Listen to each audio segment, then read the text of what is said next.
Di ba makakaupo na po ang lahat?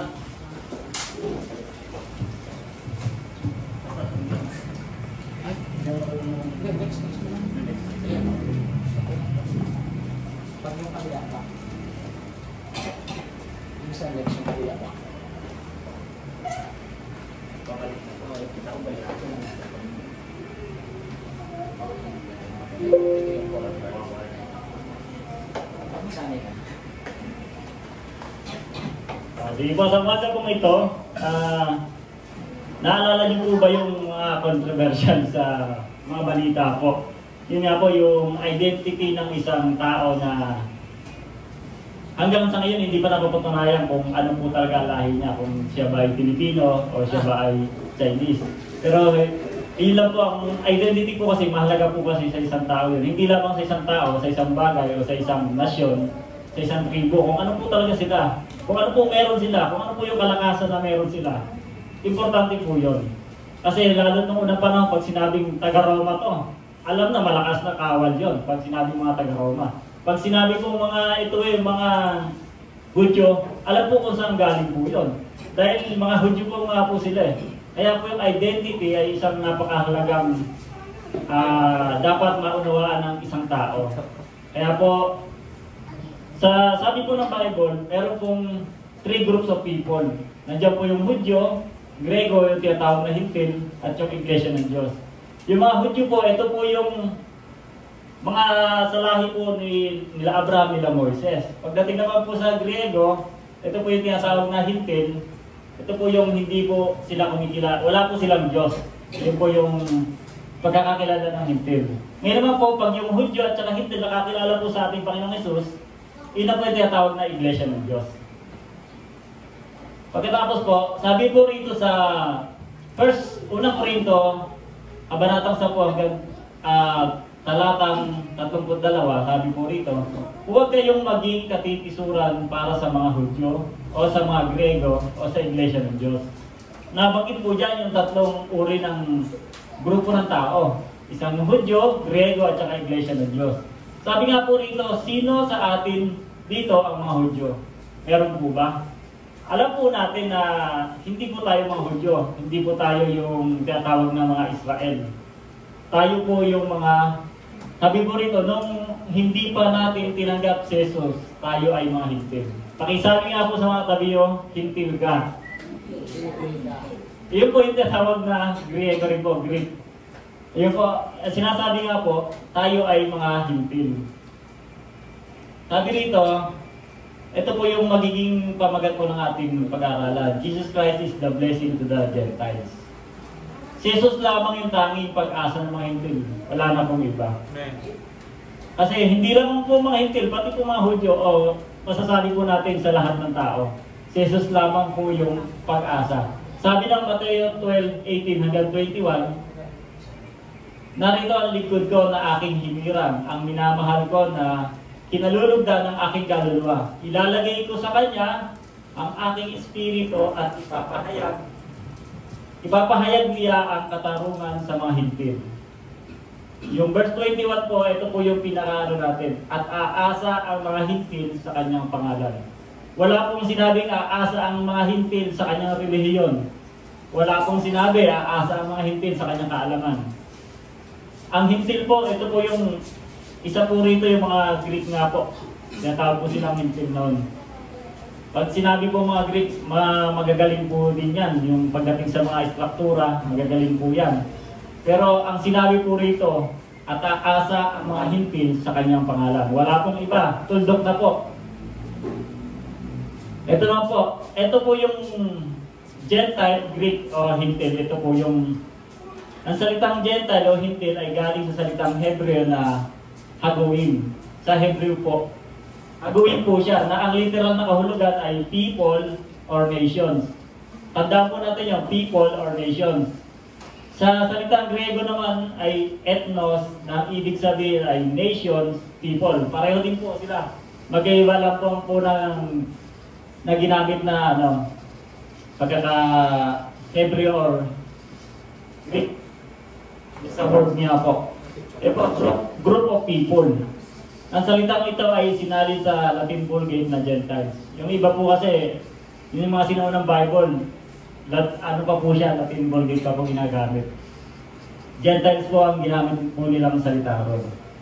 Yun po yung pinakahulugan po o pagkakaunawa natin sa Hintil. Yun po, pakitanda po, people, nations, tapos people, group of people, nations din po. Ito po, si Jesus sa Galilea. Ano po ba meron sa Galilea? Nandito po yung mga lugar na inikutan po ni Jesus. Nandito po yung mga lugar kung saan po maraming ginawa si Jesus. Marami pong nangyari, lalo na po doon sa Capernaum. Meron din po siya pinuntahan dito sa lugar ng Corsis. Ito po yung bagong lugar ngayon na yung Corsis, ano po na yan, park na po yan ngayon. Yung Corsis na yan. Bali, dyan po siya umikot, dyan po siya, marami po siyang ginawa dyan. Ito po yung mga ginawa ni Jesus. Sa Mark 1:38, nangaral po siya, dyan din po sa lugar na yan. Pinagaling ang ketongin. Nagpalayas ng mga demonyo. Marami po dyan. Sa verse po niya, mababasa po natin. Pagpili sa 12 apostol at nagturo ng mga talinghaga. Diyan din po yung mga talinghaga ng mga din sa farmers, yung mga gano'n, yung paghasik po ng buto. Diyan din po mababasa yun. Sabi rito, ng araw din iyon, nang sumapit na ang gabi, ay sinabi niya sa kanila, tumawid tayo sa kabilang ibayo. Biruin niyo po, sa tagal niya po na marami po siyang ginawa sa buong maghapon, pagdating po ng gabi, nagyaya pa siya, tumawid tayo sa kabilang ibayo. Ano po ba meron doon sa kabilang ibayo? Hindi po ba pwedeng ipagpamagahin na po yun? Meron po kasi mga gano'n, lalo sa ating kapanahon na ngayon, delikado dyan, bukas na po tayo pumunta dyan. May mga gano'n po pagkakataon.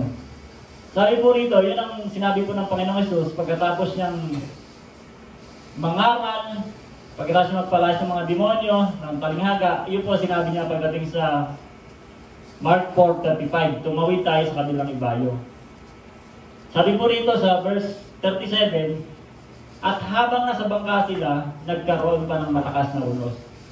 Grabe, maghapon ka ng nangaral, maghapon ka ng marami ka ng ginawa sa buong maghapon. Pagtawid niyo pa sa kabilang ibayo, sa habang kayo'y nasa kalagitnaan ng dagat, bumagyo pa ng malakas. Pero sa panahon po natin, siguro sabihin ng iba, balik na lang tayo. Kasi ganito po nangyari, o kaya pagod na tayo, puyat na tayo, balik na lang tayo. Pero Panginoong Diyos po, hindi po. Yung kanyang mga alagad, nagpatuloy, kasama niya po na nagpatuloy. At pagkatapos po noon, nakarating na po sila sa kabilang ibayo yung tinutukoy po nila. Ito po yung sa Marcos 5:1. Dumating sila sa kabilang ibayo ng dagat sa lupain ng Geraseno. Ito po yung tinatawag ngayon na Corsis. Ito po yung part na po siya ngayon part. Sa panahon natin.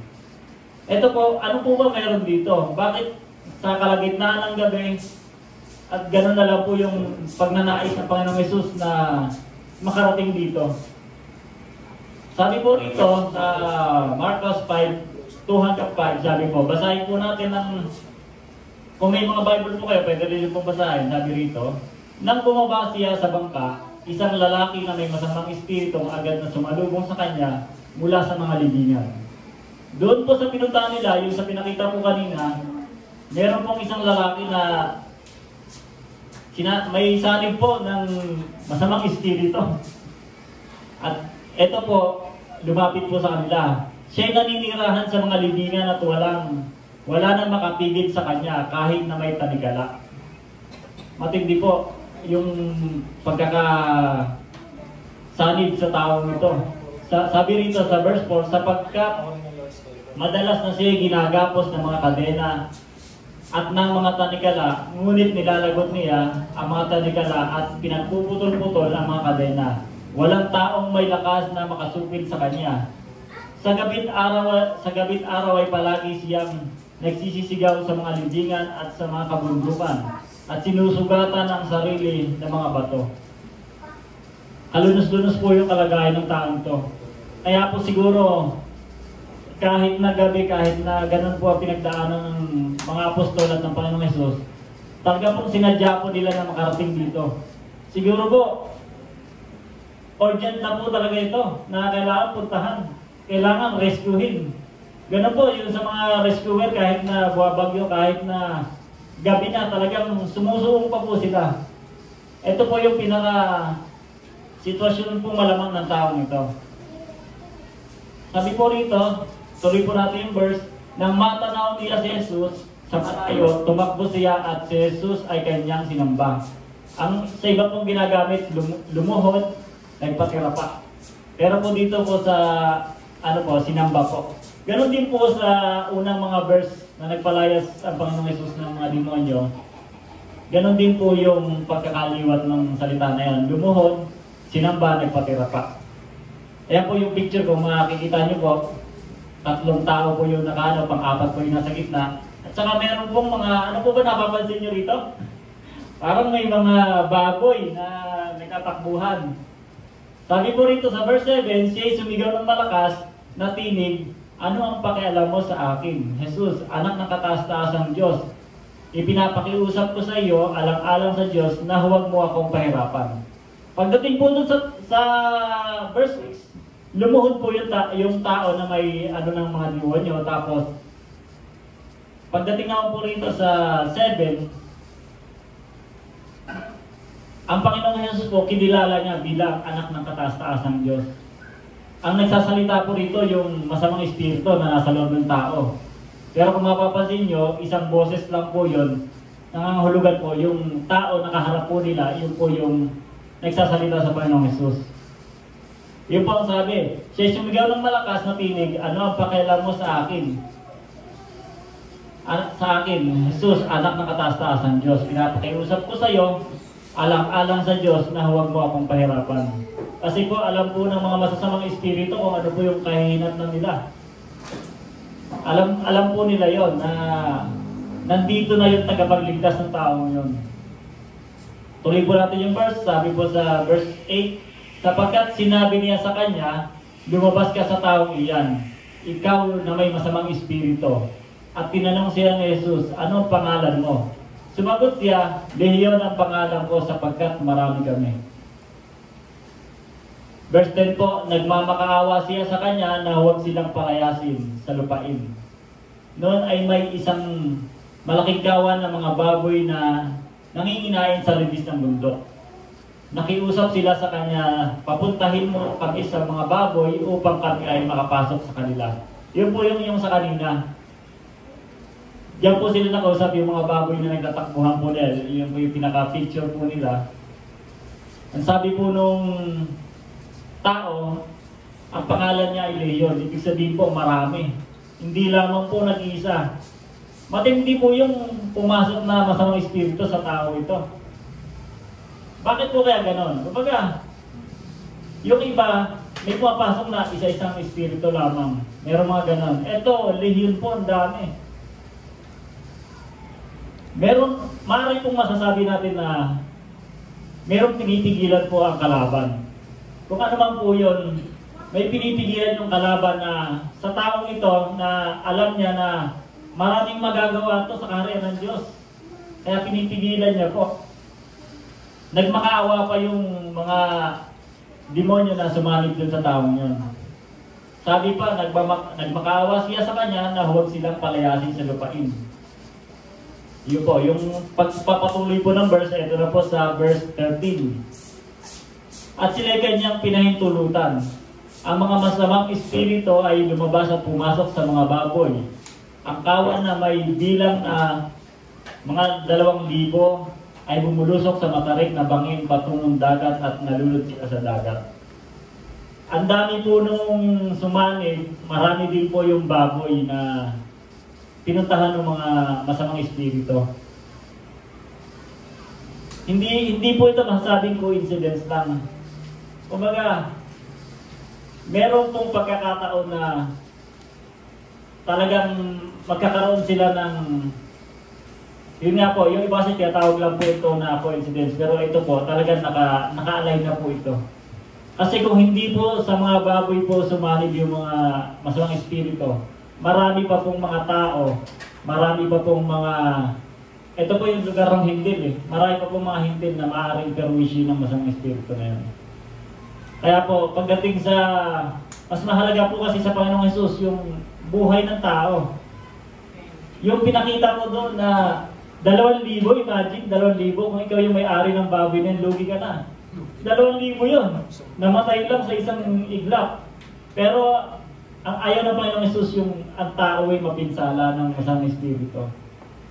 Biyaya po yun sa mga tao na nandoon na parang hindi po nila nakikita.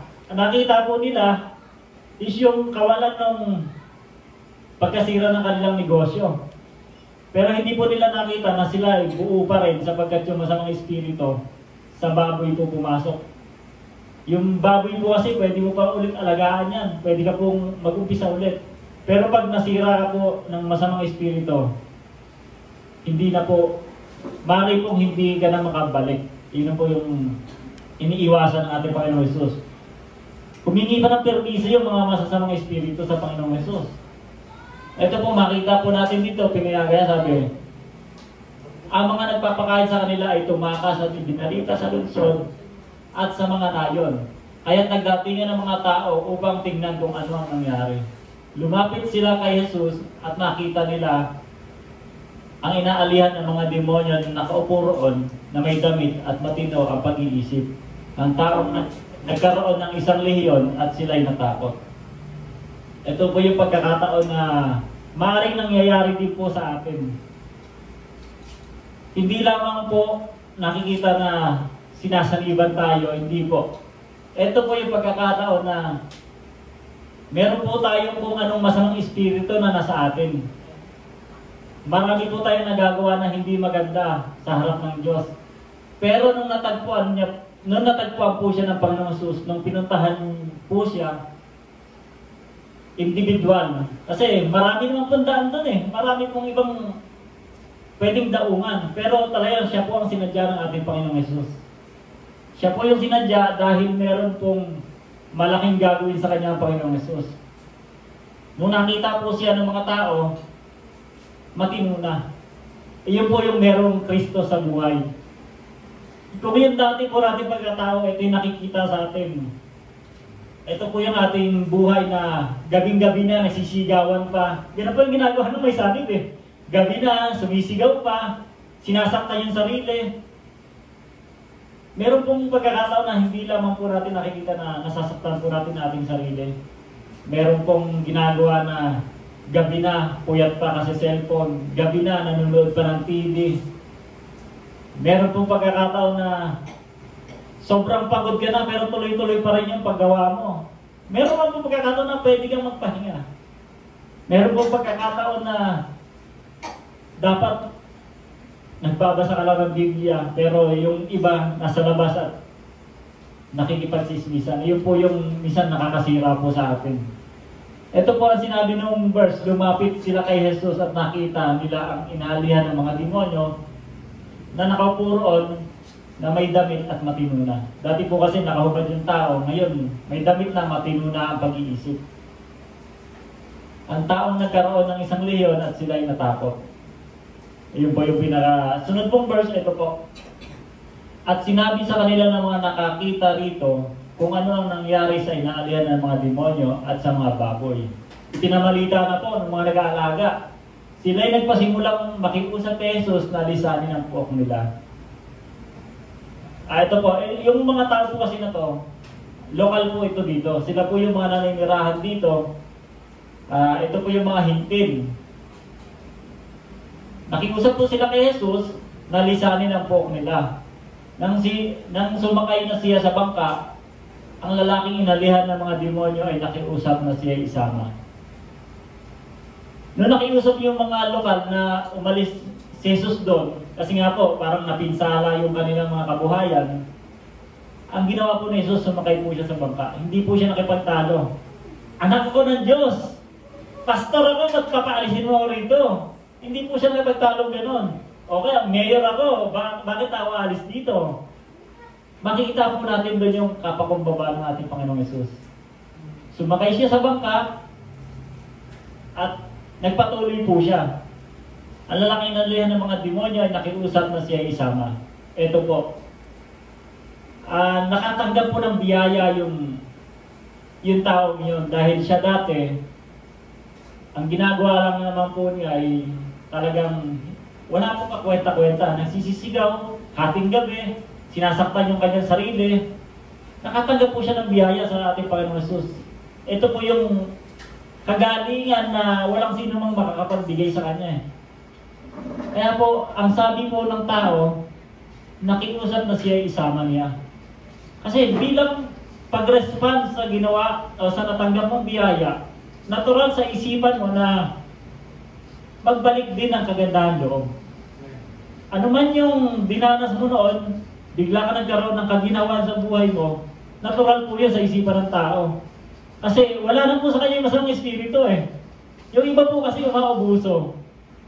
Nakatanggap ka na ng biyaya, inaabuso mo pa, nandun pa rin po yung masamang espiritu sa kanya. Pagka ganun po ang tao. Pero itong tao pong ito, makikita niyo po, na-renew po siya.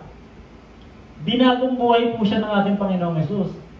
Dati kung siya nagpupuyat sa walang kwentang bagay, sa nakakagulong pamumuhay, ang gusto na po niya ngayon ay maglingkod sa Panginoong Hesus, sumama sa Panginoong Hesus kung ano man po yung naranasan niya sa sandaling iyon.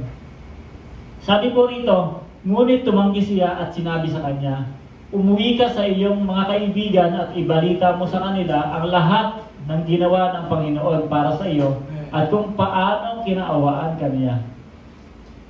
Minsan po sa ating mga buhay, ito po yun ang nangyayari na minsan gusto mong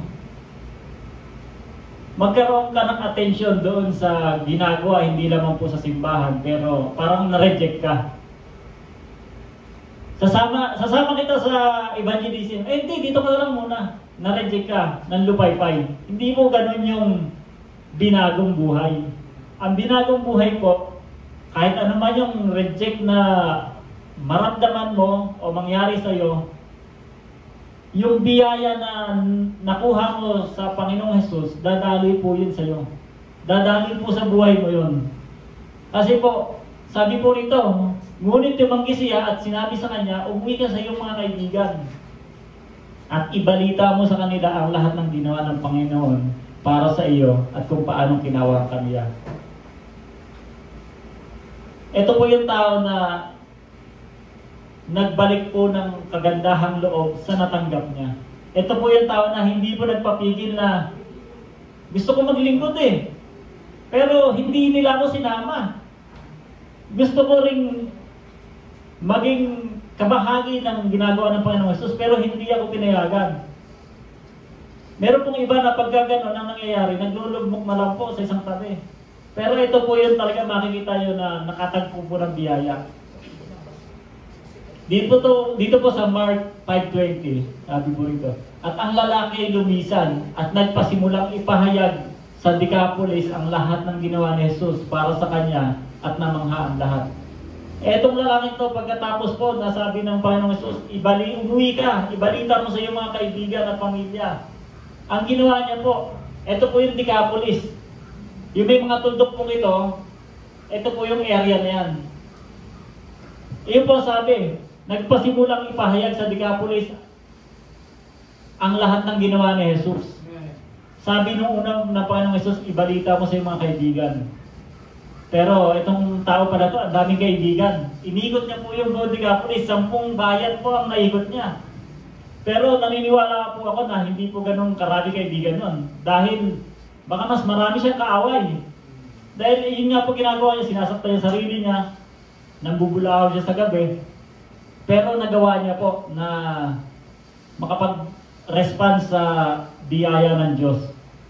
Dahil hindi lamang po sa mga kaibigan niya yun nasabi. Hindi lamang po sa mga kapamilya kasi sa laki po ng lugar na yun, naikot niya po lahat yun at na i-share niya yung kagandahan loob ng ating Panginoong Hesus.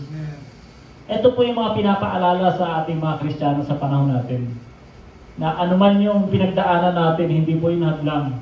Anuman po yung mga rejection na nangyari sa atin, masasabi po natin na kailangan po tayo magpatuloy. Kailangan po natin na ibahagi yung ginawa sa atin ng Panginoong Hesus. Ibahagi po yung kanyang biyaya na naranasan po natin. Hindi lamang po yung biyaya na financial, physical. Ang biyaya po ito ay yung kaligtasan po na natanggap po natin at dapat din po nilang malaman na meron din po silang kaligtasan dahil sa ating Panginoong Hesus. Ito po, bilang mga mananampalataya kay Kristo Jesus, ano ang itinuturo sa atin? Ano ang ating natutunan?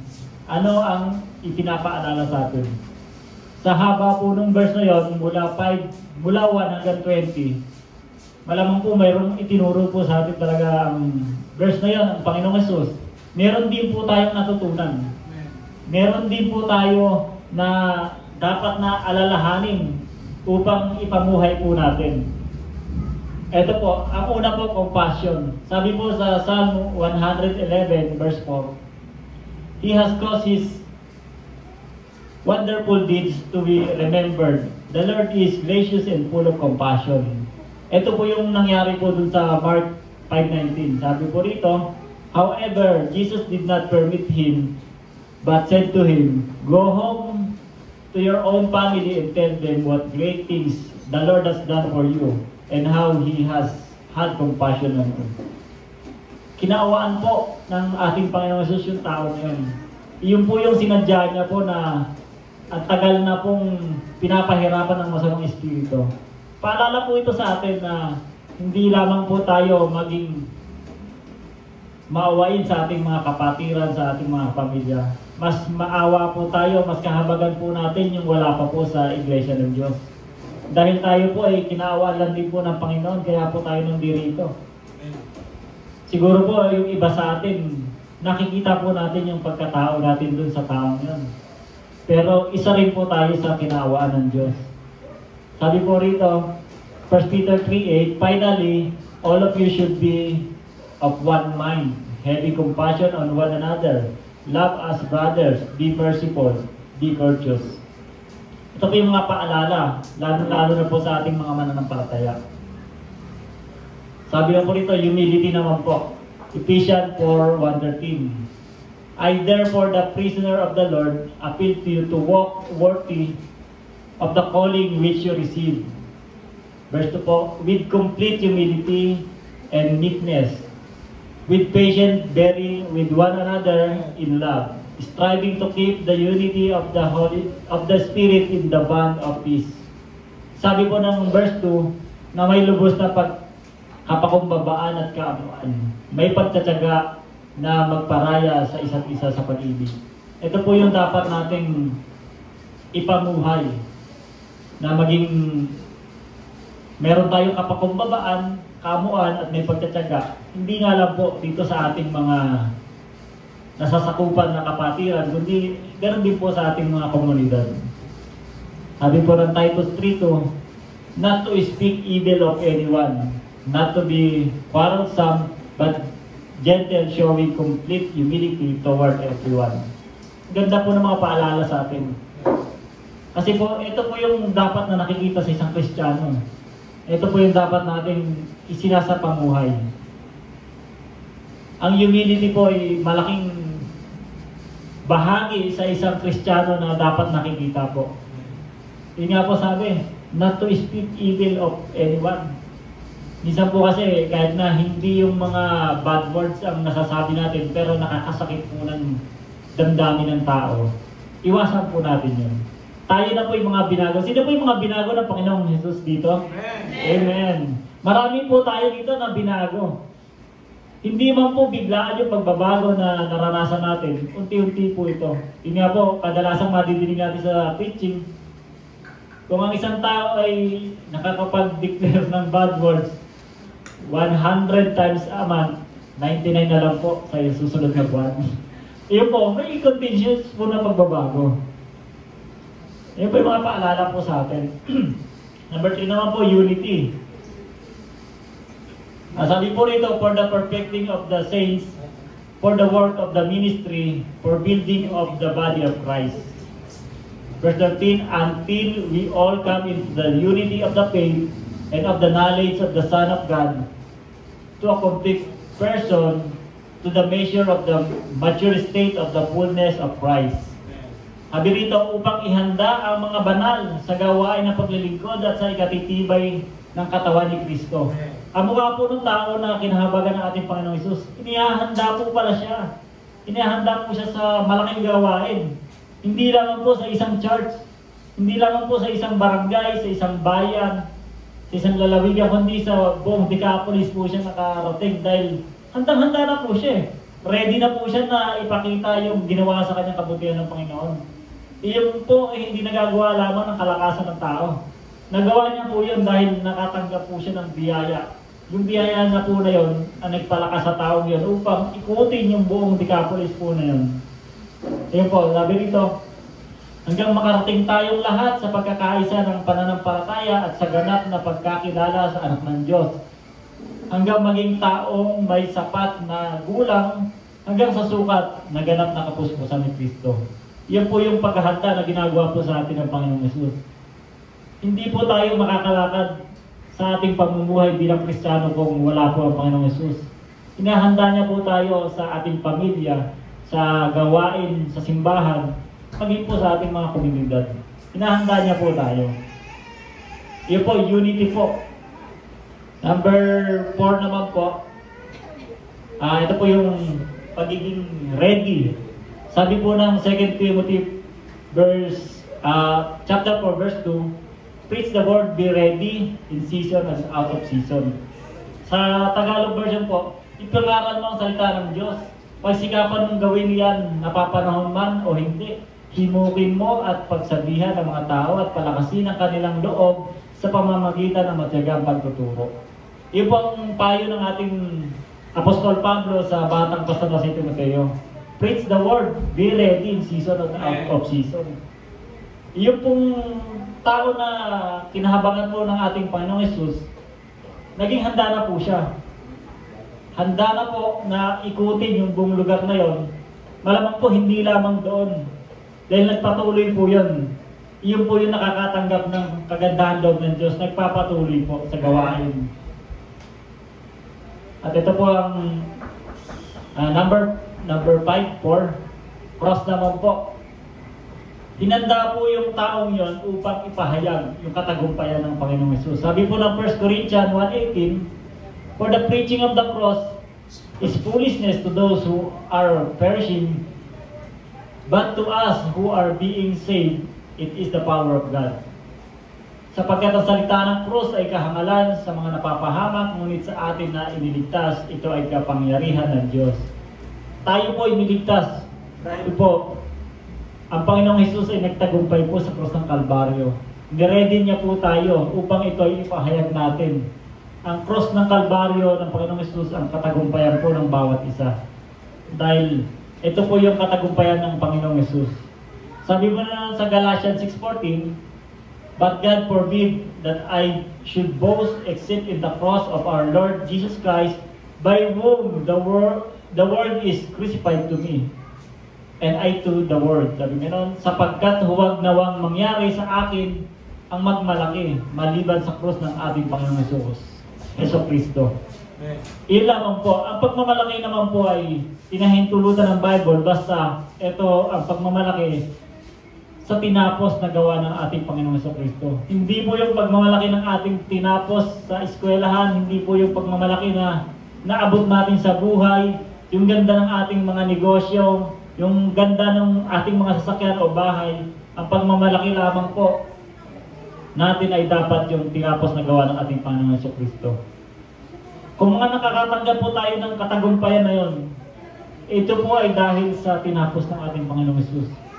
Kung nagkaroon man po tayo ng magandang buhay, kung nagkaroon man po tayo ng magandang edukasyon, iyan po ay hindi sa ating sarili, kundi dahil po kinahabagan po tayo ng Panginoong Hesus at ang katagumpayan niya po sa krus ng Kalbaryo ang nagbigay rin po sa atin ng katagumpayan. Ito po yung dapat natin na isi-share sa iba, katagumpayan sa krus ng ating Panginoong Hesus. Sunod naman po ito, hope. Ephesians 4 verse 4. There is one body and one spirit, just as you are called in one hope of your calling. Pagdating naman po sa Matthew 12:21, yung una po natin binasa kanina, sabi rito, and the Gentiles will put their hope in His name. Yun po yung mababasa natin sa CEB, Common English Bible. And the Gentiles will put their hope in His name. Gentiles po unang word. Sabi pa naman po sa NIV, in His name, the nations will put their hope. Nation naman po. Ito po yung Gentile din, nation. Pagdating naman po sa GNT po, Good News Translation, and on all peoples will put their hope. Yun lamang po sa Panginoong Hesus. Sabi naman po sa New Living Translation, and His name will be the hope of all the world. Wala pong ibang pag-asa, kundi sa pangalan lamang po ng ating Panginoong Hesus. Yun po yung mga pagsasalin ng mga Bible verses na yan, isa lamang po pinapatungkulan na lipi ng tao dyan, yung mga Gentiles po. Kaya asa lamang sa pangalan ng ating Panginoong Hesus.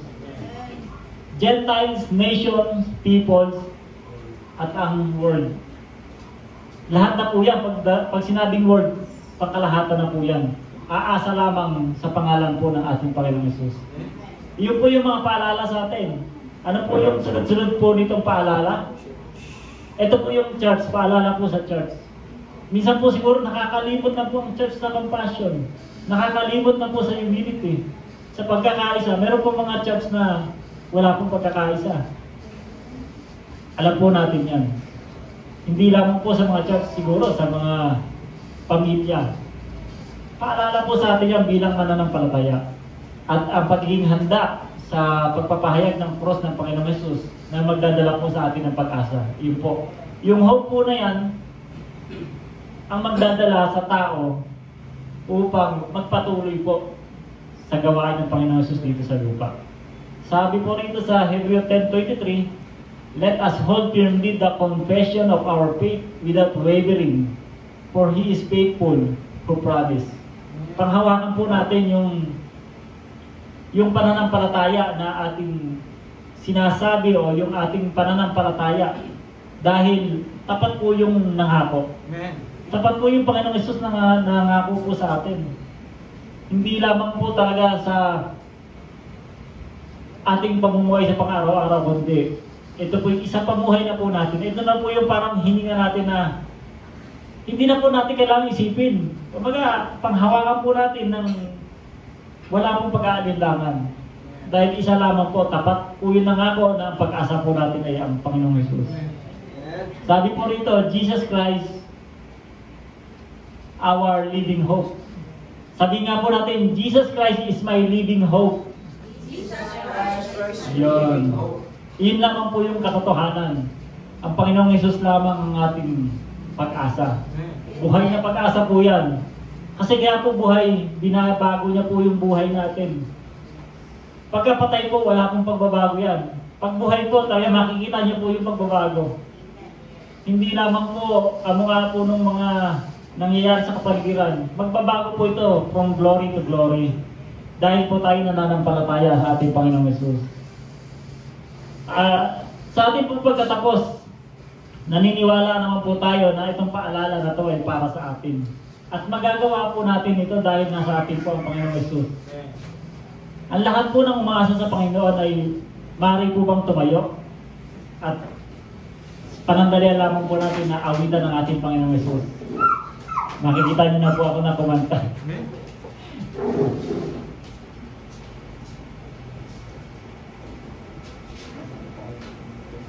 Play there, Pastor. Wala na. Anong title? Living Hope.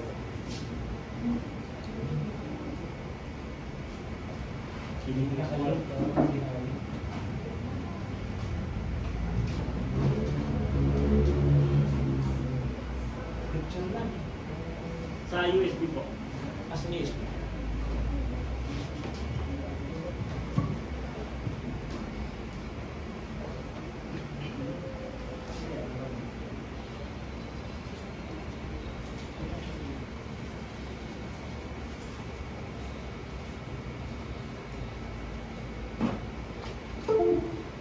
DCI headquarters.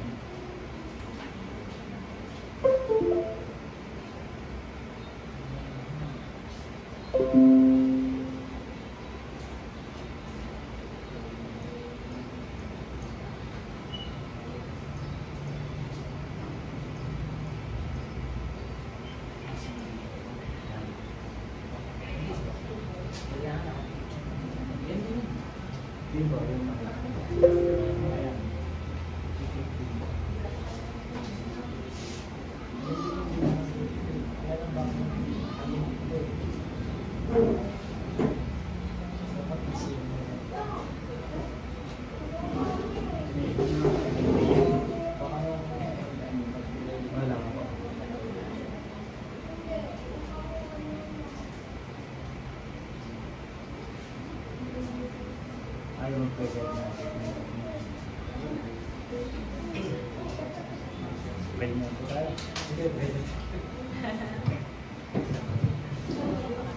Okay po. Praise the Lord. Sa umagang ito, katagumpayan niya po ang ating naranasan dahil ang Panginoong Jesus lamang ang ating buhay na pag-asa. Sige po, tayo po ay manalangin para sa ating pagtatapos. Hallelujah, Jesus. Panginoon, maraming